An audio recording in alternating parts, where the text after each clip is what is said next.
Fastest ways to scale an Amazon business is use money that isn't yours. I was starting my business. I was doing like, 10, 20K, 30K. I was learning Amazon. I was learning how to read Keepa charts. I was learning how to use Keepa Product Finder and everything. And I was scaling, but I knew, if I was kept trying to turn my money around, every 3, 4, 5 weeks, scaling would have been so slow, right? So what I did was I got the Amex Plum. I got a Chase Ink Business Cash. I got a Chase Ink Business Unlimited.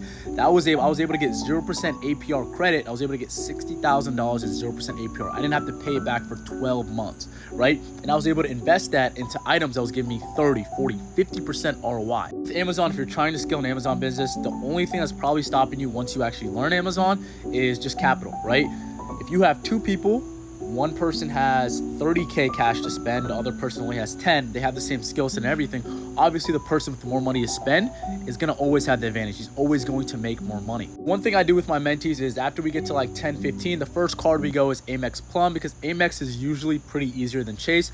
I see some people, right, they don't know better and they just go to Chase, and most of the times they're 18, 19 and they get their application just denied. You get the inquiry. So what I would tell them, get the Amex Plum, get the Chase business account, or you get the Chase business account, it's like $15, and that's going to set you up for later play 5, 6 months later. That's going to help you. Chase, they give big limits, right? They'll give you 20, 30. I was able to get 60. I went through, a banker or something like that. I had a connection with the Chase guy. I was able to get 60. But even if you were add $10,000, $20,000 with 0% APR, you don't have to pay back in 30, 60 days. You could wait for your inventory to turn around.